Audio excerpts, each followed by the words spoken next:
नमस्कार, जय श्री राम। मैं हूं मनोज मुंतशिर। यही वो समय है जब हमारे राम ने हमें सिखाया था कि एक अत्याचारी के साथ क्या सुलूक किया जाना चाहिए। पूरा भारत राममय है, देश का हर गली कूचा उत्साह से भरा है, धरती का रंग भगवा, आसमान का रंग सुनहरा है। बधाई हो, दशहरा है। दशहरा, ये एक शब्द, इसे सुनते ही मुझे क्या क्या याद आता है। गौरीगंज का वो दशहरा मेला, वो रौनक, वो धूम, ढोलक, पिपहरी, सीटियों और दुकानदारों के हांक लगाने का वो नॉस्टैल्जिक साउंड, ठेलों खोमचों पर बिक रही मिठाइयां और वो रामलीला मैदान जहां 20 फीट के रावण को ध्वस्त करने के लिए राम बना हुआ एक 2.5 फीट का बच्चा काफी था। सर बुराई के 10 हैं, शस्त्र सारे बेबस हैं, जिस पे जिम्मेदारी है तू ही वो अवतारी है। ये घड़ी ये पल है तेरा, तेरे सच में बल है तेरा। वीर है तू वीरों का, डर तुझे क्या तीरों का, शूल बन के गड़ जा रे, देर ना कर लड़ जा रे। हे रघुनंदन तुझे प्रणाम, रघुपति राघव राजा राम।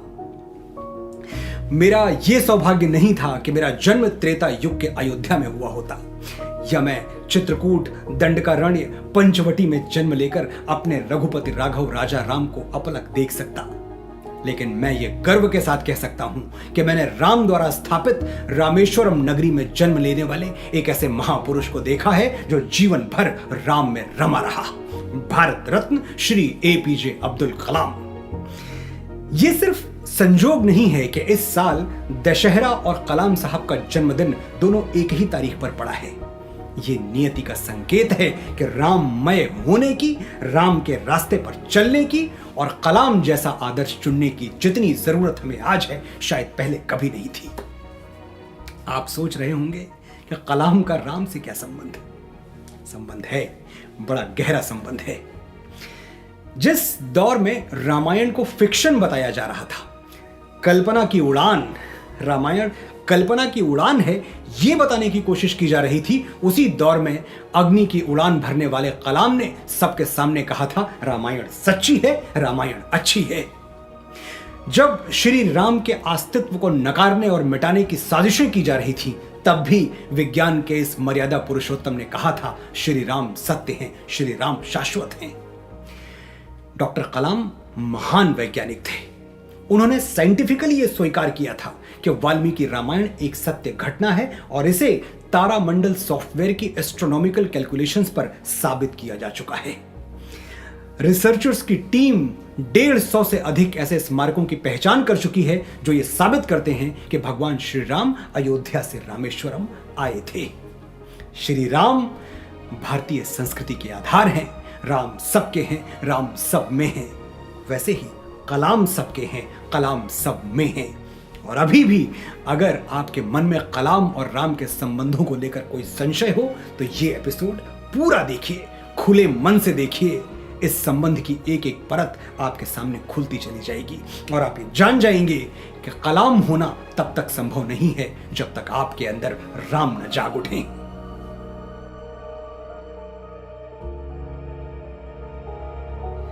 डॉक्टर कलाम का जन्म 90 वर्ष पहले रामेश्वरम में हुआ था। वही रामेश्वरम जहां श्री राम 3 दिन तक समुद्र देवता से विनती करते रहे कि लंका जाने के लिए, अपनी प्राण प्रिया सीता को रावण से छुड़ाने के लिए उन्हें रास्ता दे दे। वही रामेश्वरम जहां समुद्र देवता के जिद ने श्री राम को पहली बार क्रोधित कर दिया था। 3 दिवस तक पंथ मांगते रघुपति सिंधु किनारे, बैठे पढ़ते रहे छंद अनुनय के प्यारे प्यारे। उत्तर में जब एक नाद भी उठा नहीं सागर से, उठी अधीर धधक पौरुष की आग राम के शर से। सिंधु देह धर त्राहि त्राहि करता आ गिरा शरण में, चरण पूज दास्ता ग्रहण की बंधा मूढ़ बंधन में। सच पूछो तो शर में ही बसती है दीप्ति विनय की, संधि वचन संपूज्य उसी का जिसमें शक्ति विजय की।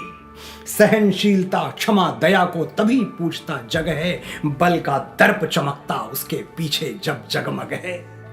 श्री राम अपने छोटे भाई लक्ष्मण से कहते हैं, दूसरा समाधान दिखता नहीं मेरे भाई, मेरा धनुष लेकर आओ, आज मैं अपने अग्निबाण से समुद्र को जल विहीन कर दूंगा। तब भयभीत होकर समुद्र देवता पानी के अंदर से निकले और उन्होंने श्री राम की सेना को लंका जाने का रास्ता दिया।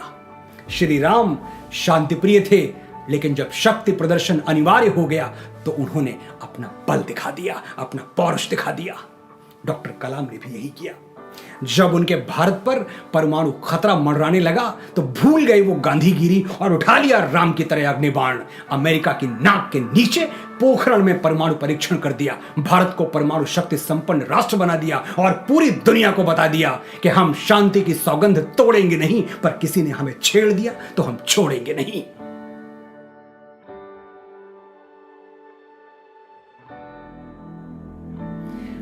राम कौन थे? अयोध्या के एक राजकुमार जो बाद में राजा बने। ऐसे कितने राजाओं को आप जानते हैं जिनको राज सत्ता समाप्त होने के हजारों वर्षों बाद भी आदर से याद किया जाता है? कितने राजा हैं जिनके चित्र आपके घर की दीवारों पर लगे हुए हैं? कितने राजा हैं जिनके नाम के मंदिर बने हैं? और कितने राजा हैं एक जरा सी चोट लगने पर जिनका नाम आपकी कराह में उभर आता है? हाय राम, बहुत दुख रहा है। इन तमाम शर्तों को पूरा करने वाला शायद एक भी नाम आपको याद ना आए सिवाय भगवान श्री राम के। ऐसा क्यों हुआ? क्योंकि राम जैसे पैदा हुए थे वैसे मरने को तैयार नहीं थे।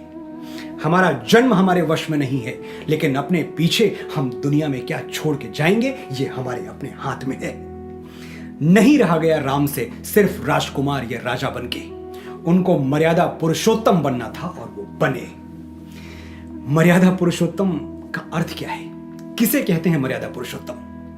The ideal follower of rules, जो हर हाल में हर परिस्थिति में मर्यादा का पालन करे।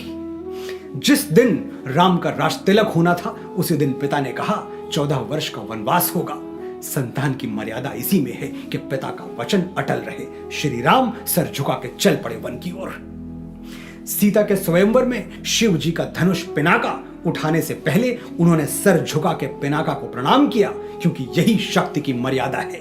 कभी मजबूरी में शक्ति प्रदर्शन करना भी पड़े तो विनम्रता नहीं छूटनी चाहिए। रावण का संहार करने के बाद उन्होंने लक्ष्मण से क्या कहा जानते हैं? जाओ लक्ष्मण, बैठो रावण के चरणों में और उनसे ज्ञान लो, क्योंकि ऐसा प्रकांड पंडित, ऐसा दुर्लभ विद्वान इस धरती पर शायद दोबारा जन्म न ले। शत्रु से भी कुछ अच्छा सीख लेना, ये एक शिष्य की मर्यादा है। और हम भले राम को अपना गुरु मानते रहें, राम ने खुद को जीवन भर शिष्य ही माना और कुछ नहीं। कहां तक गिनवाऊं मैं आपको राम की मर्यादा के किस्से?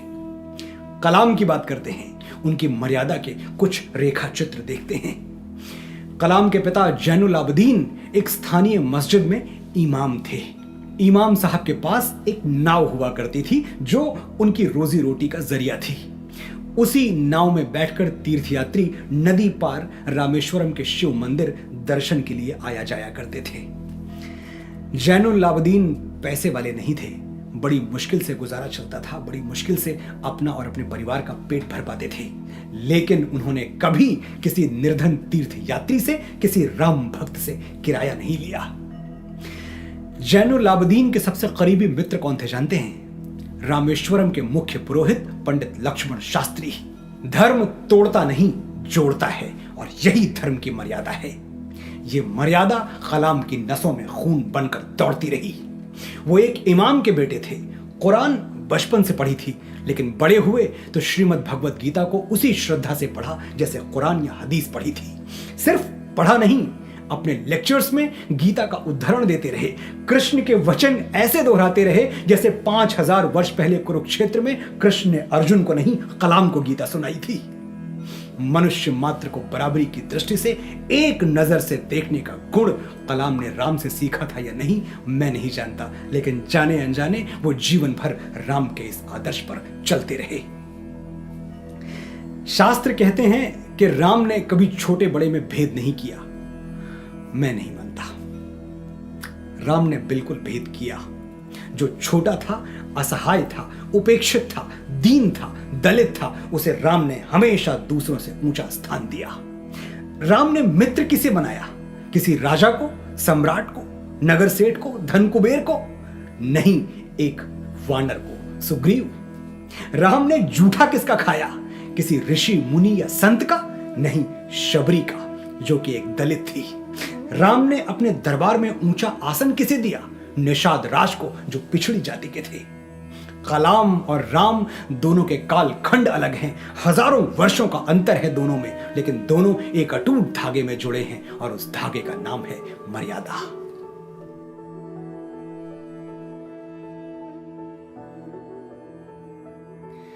श्री राम जब वनवास के लिए निकले तो सबसे पहले क्या किया? अपने राजसी वस्त्र उतार दिए, वो आभूषण त्याग दिए जो उनको अयोध्या का युवराज होने के नाते प्राप्त हुए थे। वो नहीं चाहते थे कि एक वनवासी राजवंशी के जैसा दिखे, एक तपस्वी में राजकुमारों वाली कोई भी झलक बाकी रह जाए। अगर रह गई तो ये अपयश होगा, और श्री राम को मृत्यु स्वीकार थी, अपयश नहीं। ये तो खैर त्रेता युग की कथा है। 2006 की बात सुनिए। डॉक्टर एपीजे कलाम ने अपने परिवार के 52 लोगों को दिल्ली बुलाया। वो लोग 8 दिनों तक राष्ट्रपति भवन में रुके। सब वापस चले गए तो कलाम ने राष्ट्रपति भवन के अधिकारियों से 8 दिनों का हिसाब मांगा।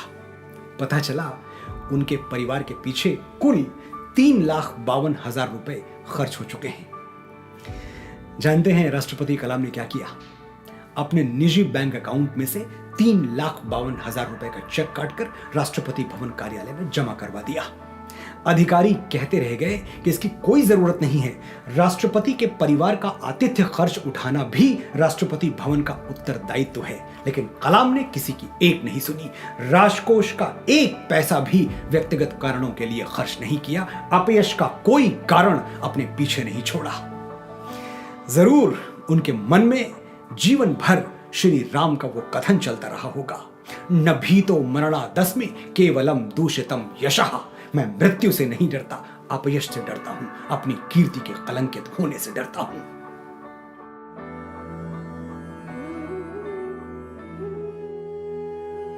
साल 2002 नवंबर का महीना, कलाम साहब ने अपने सचिव से पूछा कि राष्ट्रपति भवन में जो इफ्तार पार्टी आयोजित की जाती है उस पर कितना खर्च आता है?